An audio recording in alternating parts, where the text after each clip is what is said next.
Hi, this is Rabbi Tzvi Mandel of Congregation Calvin Cell Community of Jewish Friends, and we're together again for the Kitzer on the laws of Pesach, and we will not only encompass the laws as brought down in the Kitzer, but also the commentaries before and after the Kitzer, as we'll be studying the Rav Shulchan Aruch as well, and Rabbi Feinstein and the Mishnah Brewers halachas, and we will sum it up with Sham Mitzvah Ba'alacha, which is Rabbi Braun's compilation of different interesting things.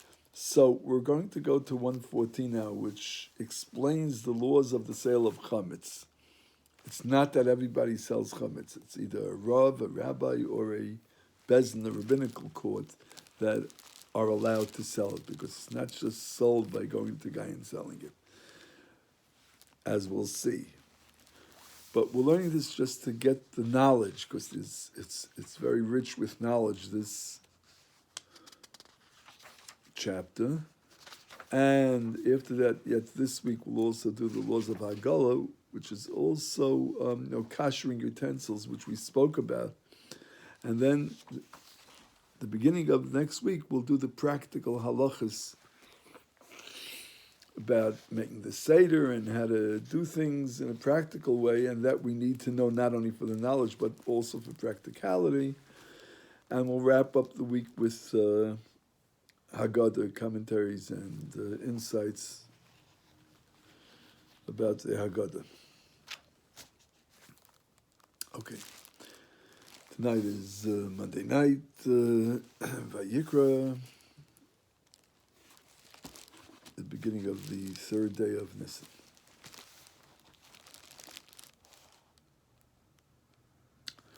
Okay, 114. The laws of the sale of chametz, containing 13 paragraphs. Number 1, the prohibition of owning chametz, the sale to a non-Jew. Paragraph 2 is particulars of the sale. 3 is locking or sealing the room. Number 4 is renting part of the room, granting the non-Jew the right of way. 5, what about a rented house? 6, stipulations and assurances.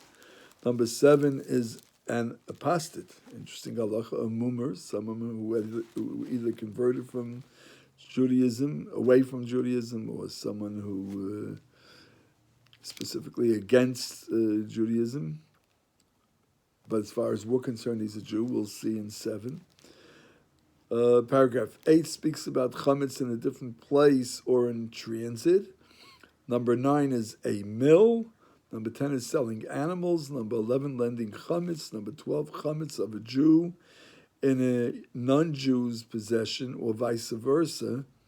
Number 13, finally, the last paragraph, chametz that may not have been sold properly. And we will see a sample text of a document of sale of chametz. Okay, the following is a paragraph that introduces everything that's included in this chapter. In earlier chapters, we have learned that one may not keep chametz in his possession during Pesach. Okay, we learned about searching and nullifying the chametz in chapter 111, and the laws of the different types of chametz and mixtures.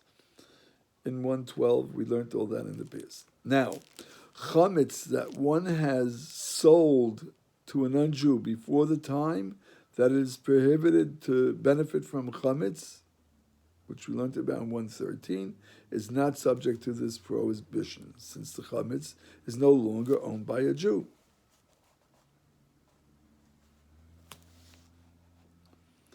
Okay. In fact, the original owner may repurchase the chametz from the non-Jew after Pesach. That's basically what happens. Doesn't happen through the people, but rather through the Rav or the Rabbi or the Bezin that does this for the people. Nevertheless, it may prove impractical to find a non-Jew capable and willing to expend the necessary funds for this purpose, especially when there is a large amount of chametz involved. A method of selling the chametz was therefore devised that enables the Jew to effect a total and absolute transfer of his chametz to the non-Jew, with the non-Jew merely giving a down payment for the sale, the remainder of the payment being extended as a loan. After Pesach, when payment is due, the non-Jew will presumably be unable or unwilling to pay the debt, and the Jew will repurchase the chametz. The sale of chametz discussed in this chapter follows this format. Okay, there's a long piece here that explains a little bit of the history in the form of the sale presented by Kitzer that we're going to learn. The individual Jew who has a large amount of chametz personally conducted the transaction selling that chametz to the non-Jew. As time went on, the sale of chametz became more common, and today most people sell whatever chametz they own in a transaction that's executed by the rabbi or the bezin, the rabbinical court of the community. Regardless of the differences, the basic elements of the sale, as highlighted in this siman, in this chapter, remain the same nowadays also. However, since there are numerous particulars pertaining to these laws, one should not attempt to execute this sale on his own, as a sale performed by one unfamiliar with these halachas, these laws, may easily be invalid, and it is usually invalid. Not only is easily invalid, but it's actually invalid for one that doesn't know these laws, causing one to violate the prohibition of having chametz in his possession on Pesach, and causing the chametz to be prohibited after Pesach forever. That's why the rabbi does it. In fact, it has to be done according to the laws of buying and selling according to the Torah. There are 12 different kinyanim or more, 12 different ways that the rabbi buys it from the non-Jew. Okay. If there is no competent rabbi available locally, one may authorize a rabbi in a different city to conduct the sale on his behalf. According to Rabbi Moshe Feinstein, it is not possible to authorize a sale in person. I'm sorry, if it is not possible to do it in person, this may be done via the telephone. This is brought down in Halachos of Pesach by Rabbi Eider, page 122, note 39. When the procedure for the sale of chametz was originally introduced, there were some rabbinic authorities who raised concern regarding the validity of this transaction. It wasn't so simple years ago. Nevertheless, the position taken today by most rabbinic authorities is that such a sale is halachically valid, and they will conduct the sale for all types of chametz, according to Halachos of Pesach by Rabbi Eider 123:44. This was also the position of Rabbi Moshe Feinstein as well, that it's okay. Nevertheless, even among those who accept the validity of the sale, some prefer not to rely on it, or rely on it only with regard to certain types of chametz. Example given. Items that are not chametz on the biblical level, or are difficult to dispose of, and they completely dispose all other types of chametz. In other words, there are those that hold even today that we don't sell real chametz, meaning deraisidik chametz. However, many authorities do that. We shall continue.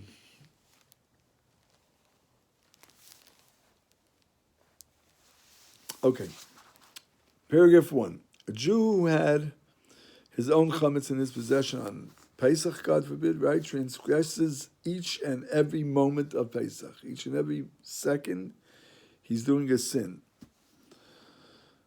The prohibitions of it shall not be seen, or it shall not be found, by Yirah and by Yimatzeh. It is prohibited to benefit from such chametz forever, even if he nullified the chametz before Pesach. Doesn't help.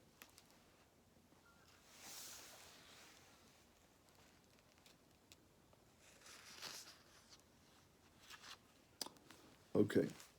These prohibitions apply only to chametz owned by a Jew on Pesach. Chametz that was owned by a non-Jew throughout Pesach, however, is not subject to these prohibitions and may be eaten by a Jew after Pesach, which is in Orach Chaim 448.1. Therefore, one who owns large amounts of chametz that he is unable to destroy must sell it to a non-Jew before Pesach, while it is still permitted to have benefit from it. So then there's not yet the prohibition upon it. This chametz may be eaten by a Jew after Pesach, as we just said.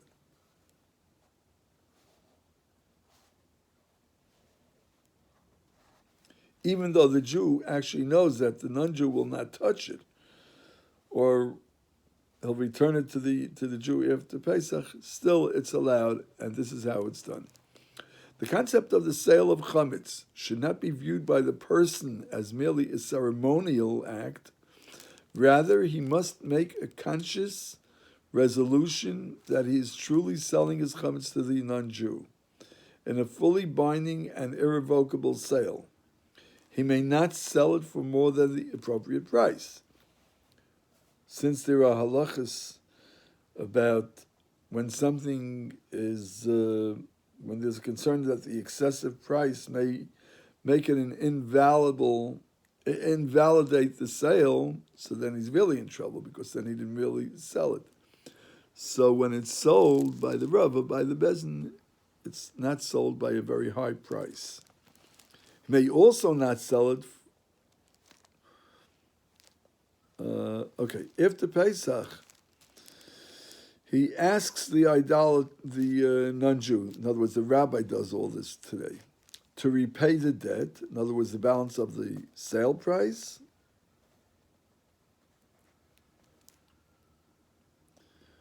and when the non-Jew replies that he has no money, the Jew should request from the non-Jew that he should sell him back the chametz with the room. That is, if he sold him the room in which the chametz was located, together with the chametz. If, rather than selling the room, one rented it to the non-Jew for the duration of Pesach, the room will automatically revert back to the Jew, and it is unnecessary to acquire it back from the non-Jew. This is mentioned in Bir Halacha 448.3. Okay. Regardless.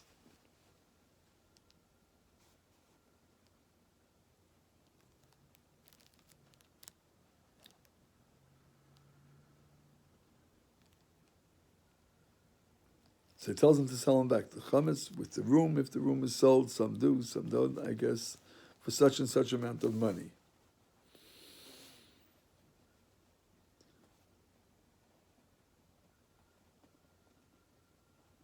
This is done at somewhat a higher price than the price of the first transaction, so that the non-Jew should also make money on it. We want him to feel good about what he's doing.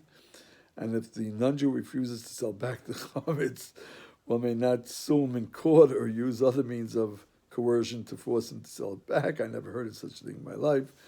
The Jew may, however, demand payment of the balance due and take him to court to force him to either pay the money or that he owes or give him the chametz in lieu of kish.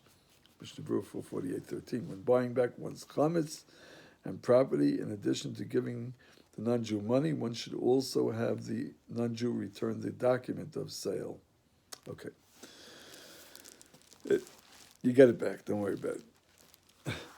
This is not to be done as a mere charade, but rather in exactly the same manner as a transaction of merchants. As noted earlier, the universal custom today is that the sale of chametz is conducted by the rabbi of the community.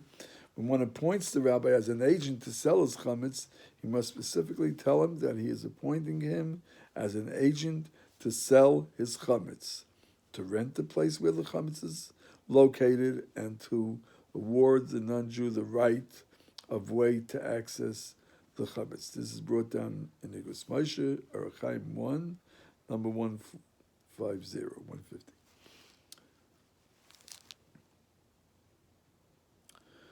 Paragraph 2. The chametz that one sells to the non-Jew must not remain in the home of the Jew. If the non-Jew takes the chametz to his home, this is preferable. If not, if it's not possible for him to take it to his home, there's a large amount of chametz, the Jew must rent to him the room in which the chametz is located. Okay, this is all for the rabbi to do, of course.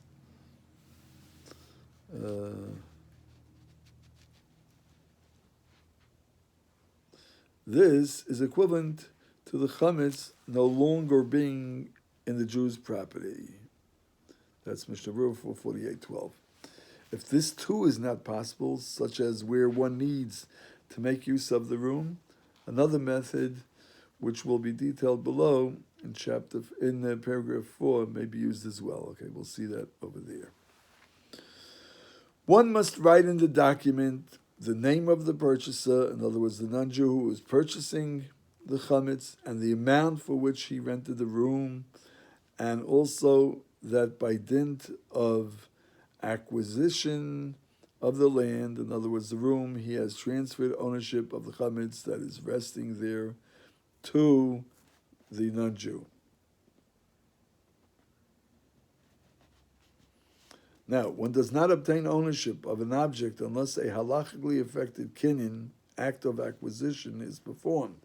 When a person is acquiring real estate from another person with a valid kinyan, he may, by the power of the kinyan, also acquire movables at that time. This is known as kinyan agav, an acquisition by dint of or by power of the acquisition of real property.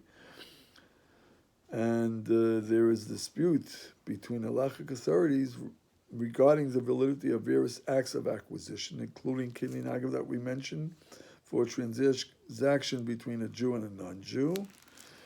And therefore, this is discussed both in Mishnah Berurah 448 and Bir Halacha 448. And in Igros Moshe by Rav Feinstein in Orach Chaim 1, end of 146. Nowadays, the rabbi who was authorized to sell the chametz typically executes several different kinyanim, ways of acquisition, ways of buying.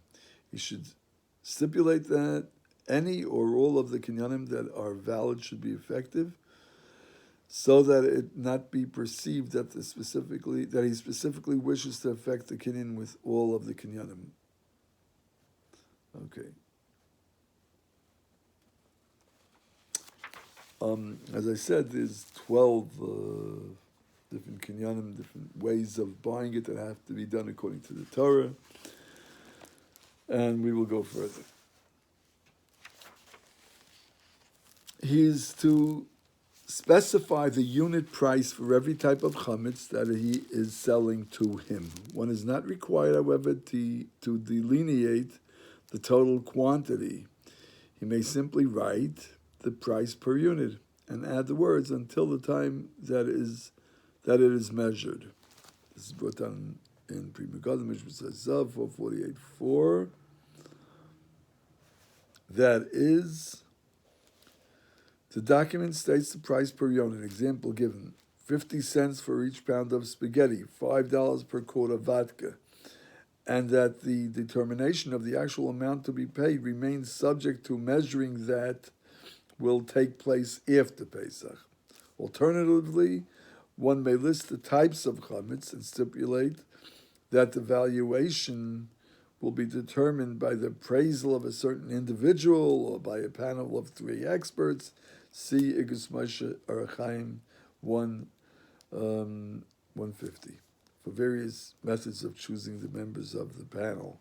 Bir Halacha 448. This ruling, with regarding to specifying the types of chametz being sold, pertains to the document of sale that is executed with the non-Jew who is buying the chametz. Nowadays, one commonly draws up a document of authorization called a shtar and presents it to the rabbi who executes the sale with the non-Jew. There is no requirement to list the types of chametz being sold in the document of accusation, of authorization. Even if the custom of the rabbi is to have the types of chametz specified in the document of authorization, the sale is valid for all types of chametz, even if the seller listed various types of chametz but neglected to include a specific type of chametz that he owns.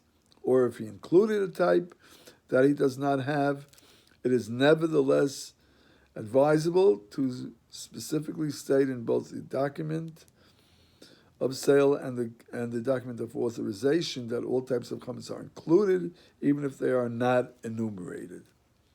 This is in the Gus Moshe over there that we mentioned.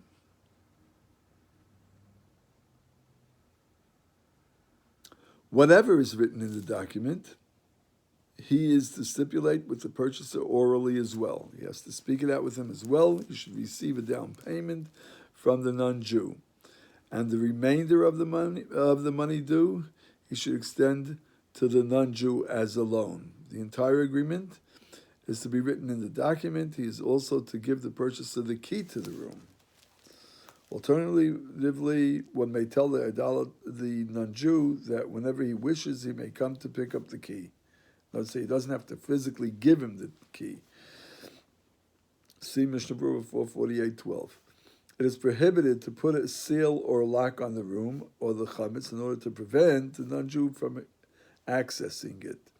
If one did so before the sale is invalid, and the chametz is forbidden after Pesach. Let's see what it says further. Chametz that is in a utensil that would be subject to the requirement of immersion, when purchased from a non-Jew, should not be sold together with its utensil. For then, after Pesach, when he repurchases the utensil from the non-Jew, it will require immersion again. Even a utensil that has once undergone immersion is once again subject to the immersion requirement if its ownership was transferred to a non-Jew, and it was subsequently reacquired by the Jew. This is in Yoreh De'ah 120. See Gus Moshe Yoreh De'ah 3:21. See also Even HaEzer 1:145. Okay. Paragraph 3. We'll stop here now, the first two, because it's long, and let's see how the Rav, if the Rav Shulchan Aruch adds anything. 114, the first two, Sifin. 113, right? 113, the first two, Sifin. 113. First two, Sifin. That wasn't 113. Okay, was it 113? A mistake. That was 114. 114. First two paragraphs. The Rav, in his Shulchan Aruch, Taf Mem Ches, if Yud Aleph, that's 448, writes that he should sell the room to a non-Jew, but in his Siddur he writes that he should rent it. Okay.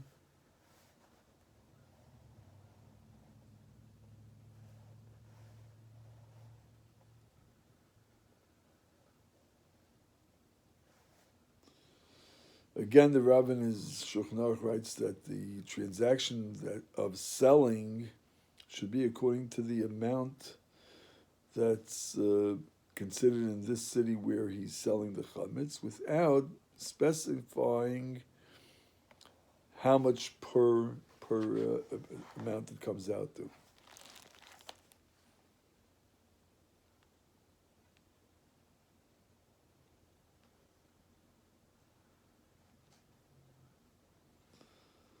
After Pesach, we mentioned that chametz that's in a utensil that needs to be immersed in the mikveh. When he buys it from a non-Jew, he shouldn't sell it with the utensil because otherwise he'll have to re-immerse it again. But the Rav says in his Seder Mechiras Chametz that one does not have to immerse it again in the mikveh. Okay, that was those two. Let us just see in Rabbi Braun in his Shiurim Mitzvah Halacha, which is an excellent compilation of many generations of rabbis and many interesting halachas. He always has something interesting to add.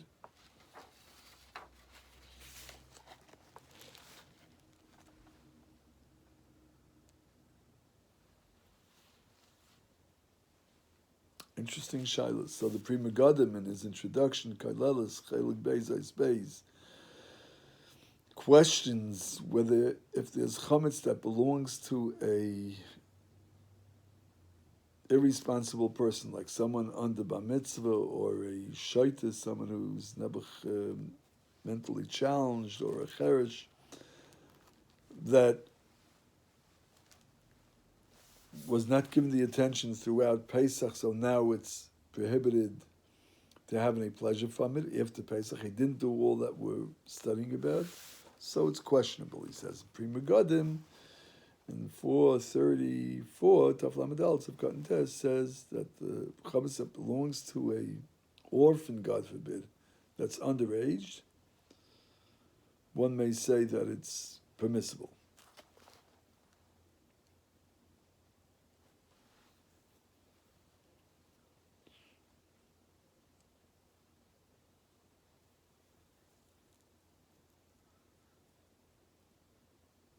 In Shalos Hatshuvas Chaim Shel Shalom 25, brings down an interesting shaila, an interesting halacha question. There was a young boy that found a utensil with schnapps, with whiskey, on Erev Shvi Shel Pesach, that's before the end of Pesach, and he brought it to his father's home. And his father shouted at him, but he didn't burn it because it was Yontif. So the question is, since the halach is that Metzias Katan La'aviv is midrabanan, that when an underage child finds something, it belongs to the father, but this is only rabbinically considered that it goes to the father, is the chametz prohibited after Pesach? And he says, he goes through a whole pilpul and a whole question and back and forth, and he says it's prohibited. In Shas Shuvas Beis David, the first volume, Siman Aleph, he speaks about a underage child that found a glass bottle of or a pitcher of whiskey, and he brought it to his father. His father screamed at him that he should throw it away, and he went and he hid it in a specific place, and after Yontif, he brought it, writes over there that it's not prohibited. Because of that reason, because the Metzias Katan is, that's only midrabanan that belongs to the father, that when a minor finds something, so it belongs to the father, this is only rabbinical. So it's not really his so much, so that's why Chazal didn't give him a knas. The sages didn't say it should be prohibited.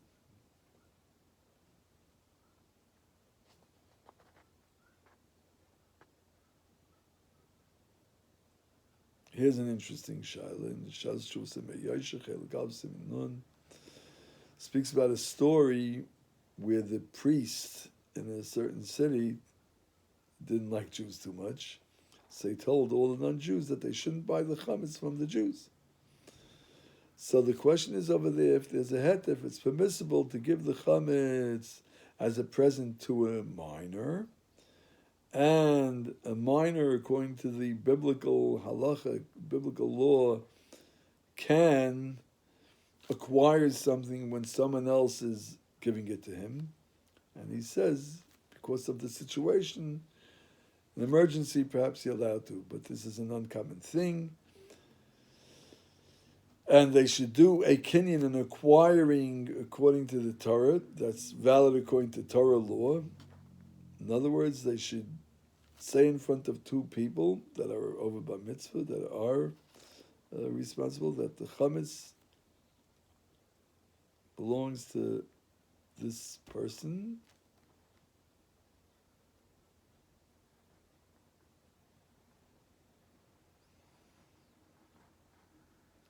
Chametz belongs to this non-Jewish person, in other words. And according to the Kitzer-Laws of Pesach, this is good enough. Okay. Interesting shadows. The Tshuvas HaMasham, the Bajane Rav, in the 6th volume, chapter 13, speaks about in a hospital, a government hospital, where the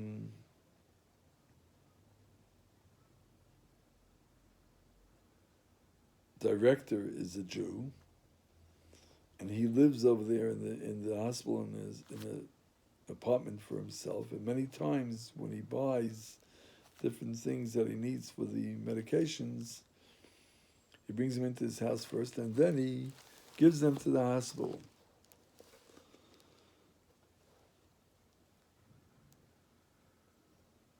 Speaks about whether one has to sell these different medications that belongs to the government.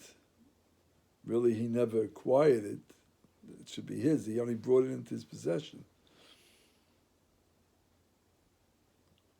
So that's the question. Okay.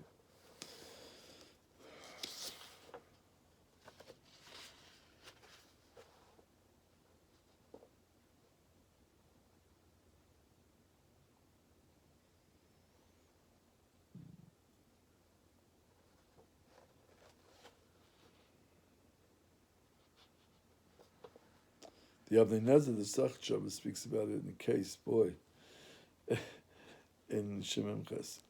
Someone that forgot, the rabbi that forgot to give the non-Jew the transaction of selling, and he also forgot to do Tkiyas Kaf, which means shaking the hand, which is one of the 12 or so different kinds of ways that it's sold. And here he has everybody's chametz from the whole community. So he says, but the Yevid, in emergency, you can rely on the bittul that you say before Pesach, that you're nullifying all the chametz, and that's good enough. It's only after the fact. Ha ha ha ha ha.